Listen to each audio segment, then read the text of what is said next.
Assalamualaikum warahmatullahi wabarakatuh.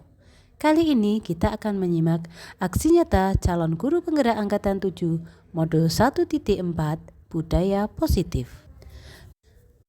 Perkenalkan, saya Mariani, calon guru penggerak angkatan 7 dengan pengajar praktik Ibu Muawana SPD dan fasilitator Bapak Ladiman MPD.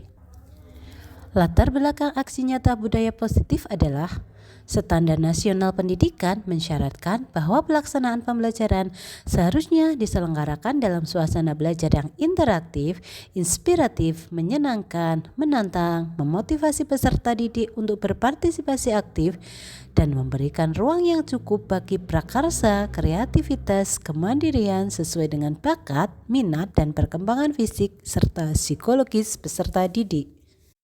Menciptakan lingkungan positif merupakan tugas dan tanggung jawab guru sehingga terselenggara pembelajaran yang berpihak pada murid. Karena jika seorang murid merasakan adanya tekanan dari lingkungan, maka proses pembelajaran akan sulit terjadi. Guru perlu memotivasi murid agar mereka menjadi apa yang mereka inginkan dan menghargai diri sendiri dengan nilai-nilai yang mereka percaya. Motivasi intrinsik tersebut akan berdampak panjang, tidak terpengaruh dengan hukuman atau hadiah. Mereka akan tetap berperilaku baik dan berlandaskan nilai-nilai kebajikan untuk mencapai tujuan mulia. Tujuan mulia dapat dicapai dengan menerapkan disiplin sebagai bentuk kontrol diri. Disiplin positif merupakan unsur utama untuk mewujudkan budaya positif yang dicita-citakan bersama, yaitu profil belajar Pancasila. Tujuan dari aksi nyata ini adalah untuk mewujudkan budaya positif di sekolah yang mendukung suasana belajar yang aman, nyaman, dan menyenangkan melalui kesepakatan dan keyakinan kelas, serta untuk mewujudkan karakter positif pada diri murid sesuai dengan profil belajar Pancasila. Dengan tolak ukur, 1. Terbentuknya kesepakatan dan keyakinan kelas berdasarkan diskusi bersama antara guru dan murid. 2. Murid dapat menerapkan kesepakatan dan keyakinan kelas secara konsisten. Dan 3. Menguatnya karakter profil belajar Pancasila pada diri murid.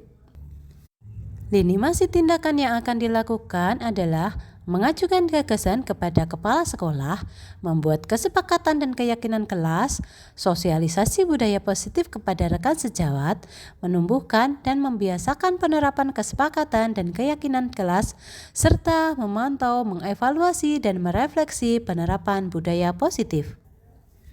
Penerapan budaya positif ini membutuhkan dukungan dari kepala sekolah, rekan sejawat, murid, dan orang tua murid. Selanjutnya kita akan menyimak dokumentasi aksi nyata. Bu Yandi, mohon izin besok saya akan mengadakan sosialisasi kepada teman-teman tentang pentingnya budaya positif. Apakah diperbolehkan? Monggo Bu Yani, silahkan. Saya memberi izin untuk sosialisasi itu dan Bu Yani kondisikan dengan teman-teman dan siapapun yang Bu Yani perlukan, monggo silahkan.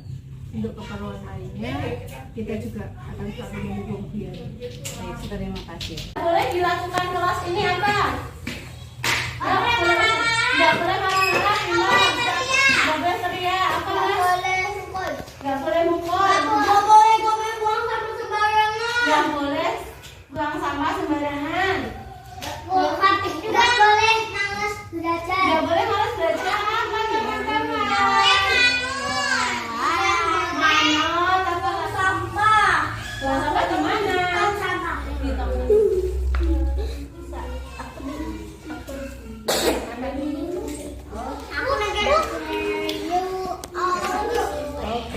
Destia. Kelas kita apa ya berarti ya?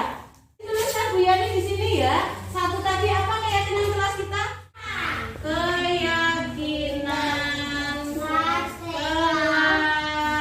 B. Bicaranya gimana? Sopan.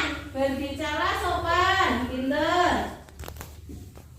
Sepakat teman-teman, kita sepakat di kelas ini. Menjaga bersedia. Kebersihan. Hati-hati. Oke. Bermain bersama. Jangan hati-hati Bu. Hati-hati mau dimasukkan di sini? Iya. Iya, saling sayang. Boleh. Apa namanya? Ya ini kan Tadi kan bilang itu waktunya belajar ya belajar. Itu tadi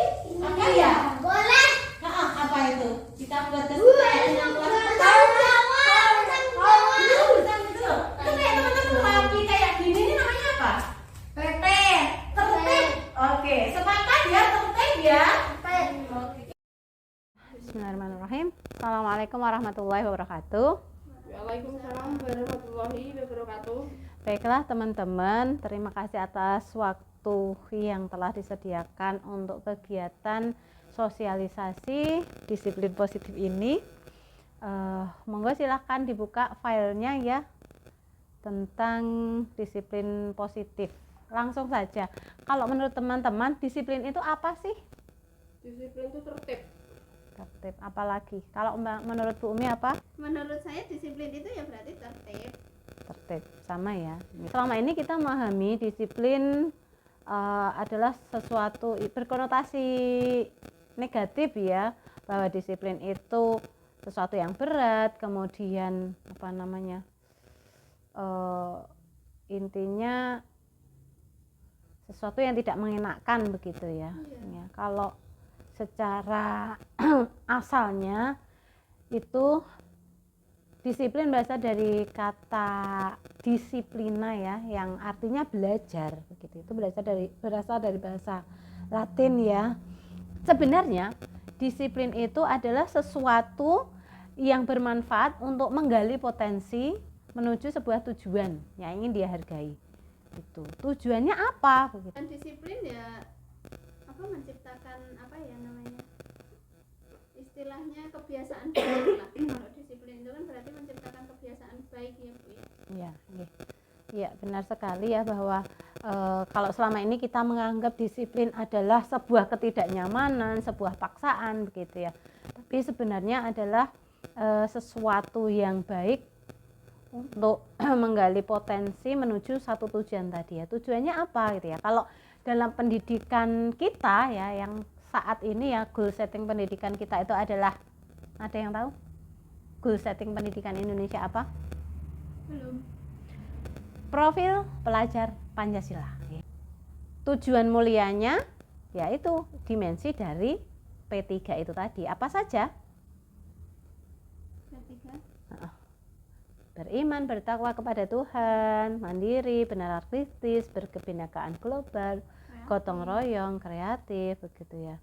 Kemudian kita akan mengenal ya teori motivasi perilaku manusia. Ada beberapa hal yang mendasari manusia itu berbuat sesuatu. Ya, yang pertama adalah motivasi eksternal gitu ya. Contohnya apa? Hukuman begitu ya. Hukuman, kemudian penghargaan gitu ya. Kita mungkin pernah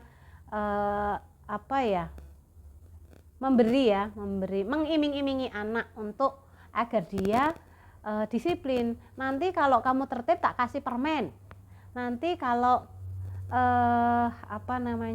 tidak rapi dihukum apa ya begitu ya. Itu sebenarnya apa yang dilakukan anak-anak itu motivasinya internal atau eksternal? Eksternal itu. Kalau seperti itu bisa bertahan lama enggak efeknya? Bisa. Bisa. Ya. Kalau dibandingkan dengan motivasi internal, bertahan lama yang mana? Yang internal. Yang internal, ya. Karena internal itu sejatinya adalah untuk menghargai dirinya sendiri, gitu ya. Sebagaimana tadi tujuan di awal adalah sejatinya menguatkan potensinya, begitu ya. Sedangkan disiplin yang didasarkan pada hukuman dan penghargaan itu biasanya pengaruhnya jangka pendek. Ketika tidak ada reward, tidak ada permen, tidak ada stiker, itu gimana anak-anak? Apakah bisa seperti yang kita harapkan? Tidak. Teman bisa lihat ya bahwa hukuman dan konsekuensi itu tentu ada bedanya ya. Kalau hukuman itu sesuatu yang menyakitkan, ya. Kalau konsekuensi apa biasanya? Sanksi. Apa ya? Kalau konsekuensi itu memang ada aturan di awal begitu. Jadi ketika misalnya kita bikin peraturan, terus nanti mengingatkan anak-anak, bikin kesepakatan dulu, kayak mungkin seperti biasanya kita ya, yuk dirapikan, yuk nanti kalau tidak dirapikan bagaimana ya. Ketika dia melanggar berarti apa itu? Hukuman atau konsekuensi? Konsekuensi. Tapi kalau hukuman, biasanya hukuman itu sesuatu yang tidak ada hubungannya dengan kegiatan. Misalnya anak tidak rapi, udah kamu berdiri saja sana di pojok, itu konsekuensi apa hukuman? Hukuman ya. Jadi kalau hukuman itu biasanya sesuatu yang menyakitkan, kemudian baik fisik ya. Kalau kita selama ini mungkin taunya hukuman itu hanya fisik ya, tapi sebenarnya hukuman kayak hukuman verbal ya. Verbal itu juga menyakitin enggak ya, misalnya kamu itu loh nakal, dasar nakal misalnya seperti itu. Sedangkan konsekuensi itu biasanya ya sesuatu tidak nyaman tapi berlangsungnya dalam jangka waktu pendek. Kalau hukuman efeknya itu biasanya berlangsung dalam jangka waktu yang panjang. Kemudian hukuman itu membuat anak justru membenci kedisiplinan, sedangkan tujuan kita sebenarnya adalah menanamkan kedisiplinan. Jadi kontradiksi enggak dengan sesuatu yang kita inginkan. Ya itu. Kemudian kalau konsekuensi itu anak akan menghargai disiplin. Hukuman bersifat memaksa, sedangkan konsekuensi bersikap stimulus dan tanggapan. Ya, ada kejadian, ada respon. Hukuman tadi ya di awal menyakiti gitu ya. Jadi cenderung menyakiti diri anak, sedangkan konsekuensi mendorong anak untuk menyesuaikan diri. Hukuman itu membuat konsep diri anak menjadi kurang baik, sedangkan kalau konsekuensi konsep dirinya menjadi lebih baik. Hukuman membuat anak justru menyembunyikan kesalahan ya. Kalau konsekuensi anak belajar untuk mematuhi peraturan. Kemudian dengan hukuman itu membuat anak marah, merasa bersalah, dipermalukan, merasa tidak dihargai begitu ya. Sedangkan dengan konsekuensi itu menjadikan anak kehilangan hak. Ketika temannya istirahat, kamu membersihkan, rapikan mainanmu, itu otomatis apa yang hilang dari anak? Hak ya, hak untuk bermain. Untuk selanjutnya kita akan mengenal restitusi. Restitusi itu apa sih? Jadi hampir sama ya antara konsekuensi dan restitusi, hanya saja restitusi ini merupakan pilihan. Itu. Kalau tadi konsekuensi itu sudah dibicarakan di awal, restitusi itu mengajak komunikasi anak. Begitu. Misalnya dengan apa yang kamu yakini ya, apa yang bisa kamu lakukan untuk memperbaiki kesalahan ini, bagaimana caramu untuk dirugi teman kamu, seperti itu ya. Jadi mengajak anak bertanggung jawab tentang perilakunya, gitu ya. Ciri-ciri restitusi antara lain tidak untuk menebus kesalahan. Kalau di konsekuensi kan kita sudah bikin kesepakatan dengan anak, jika kamu tidak melakukan ini, nanti kamu akan konsekuensinya seperti ini, begitu ya. Tapi kalau restitusi itu anak belajar dari kesalahan, gitu. Jadi lebih luas dari konsekuensi. Restitusi itu bertujuan untuk memperbaiki hubungan ya. Biasanya kan kesalahan itu menimbulkan hubungan yang kurang baik ya. Jadi dengan restitusi itu akan memperbaiki hubungan karena si anak tadi bertanggung jawab. Kemudian restitusi merupakan sebuah tawaran, bukan paksaan. Menuntun untuk melihat ke dalam diri, melihat potensinya diri. Kemudian mencari kebutuhan dasar yang mencari tindakan. Karena anak ketika berbuat sesuatu, berbuat kesalahan, itu pasti ada sesuatu yang mendasari. Misalnya butuh perhatian, butuh kasih sayang, butuh eksistensinya diakui, seperti itu ya.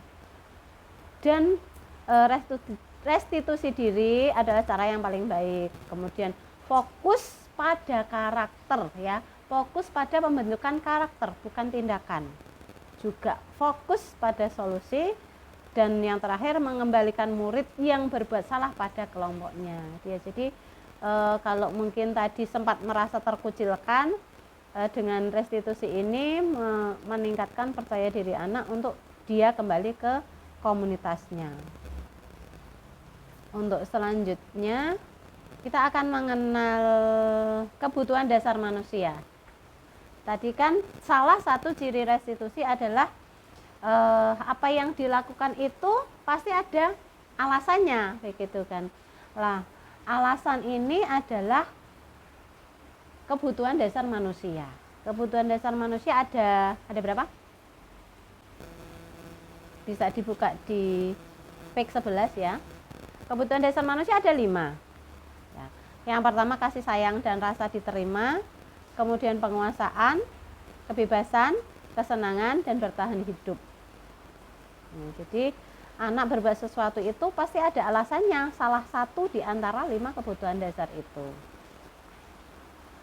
Untuk yang selanjutnya, nah ini kita akan mengenal posisi diri kita ketika anak berbuat kesalahan. Posisi diri kita sebagai pendidik, apakah sebagai penghukum, pembuat rasa bersalah, teman, pemantau, atau manajer. Dari 5 posisi ini kira-kira yang paling baik yang mana? Teman, Bunia? Penghukum. Penghukum itu biasanya menghardik, menyakiti, menyindir. Kemudian kalau kamu tidak melakukannya, awas ya, rasakan ya. Itu menyalahkan orang lain. Kalau pembuat rasa bersalah masih mending, tapi menjadikan anak menjadi tidak nyaman enggak kalau anak dibuat merasa bersalah? Enggak nyaman. Terus kalau teman ya, membuat anak menjadi ketergantungan, gitu ya. Kemudian mencari-cari alasan untuk muridnya. Ayo toh Mbak Di ini, nanti ini loh, ini aku, ayolah, gitu ya. Kemudian kalau pemantau itu mengembalikan anak ke peraturan. Peraturannya tadi apa? Itu. Kemudian tapi anak cenderung menyesuaikan diri jika diawasi, gitu ya. Jadi efeknya masih kurang maksimal, masih berdasarkan motivasi eksternal begitu, karena masih menitik beratkan pada sanksi atau hadiah. Sedangkan posisi manajer itu dilakukan dengan mengajukan pertanyaan. Ya, apa yang bisa kamu lakukan ketika kamu berbuat kesalahan? Dengan pertanyaan-pertanyaan romantis itu akan menguatkan pribadi anak. Anak juga bisa berpikir lebih kritis, begitu ya. Kemudian selanjutnya yang kita harapkan dia bisa mengevaluasi diri dan memperbaiki diri. Begitu ya. Segitiga restitusi ini perlu kita terapkan ya untuk membudayakan disiplin positif di sekolah ini. Yang pertama tadi dengan menstabilkan identitas anak.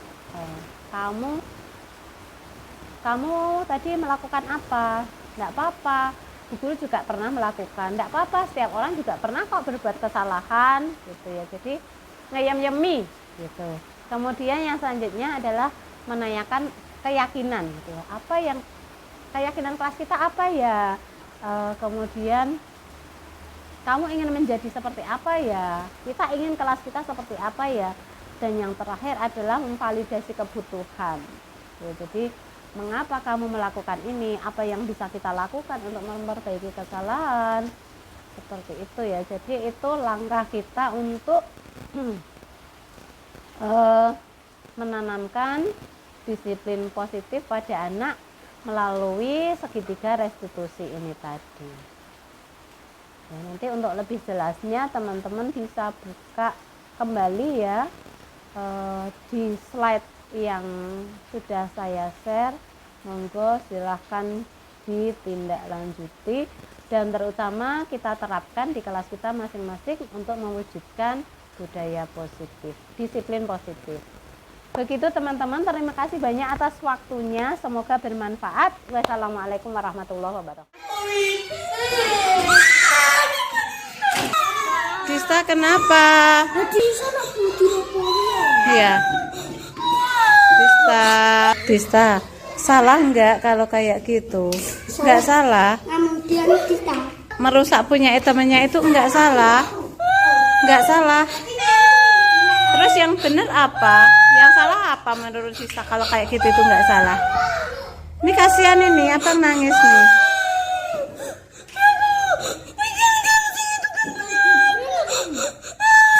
Ya, sekarang Dista melemparkan kesalahan ke orang lain. Siapa yang sebenarnya salah ya? Yuk, salah, oke. Nggak apa-apa, salah itu nggak apa-apa. Semua orang pernah salah, asal mau memperbaiki kesalahan. Sekarang apa yang bisa dilakukan Dista? Minta maaf. Selain minta maaf, apa lagi? Itu kan bertanggung jawab. Gimana bentuk tanggung jawabnya Dista kepada Fatah? Selain minta maaf, apa yang harus dilakukan itu punyanya adik hancur itu? Tuh, membantu membenarkan. Bisakah dilakukan Dista sekarang? Ya, silahkan.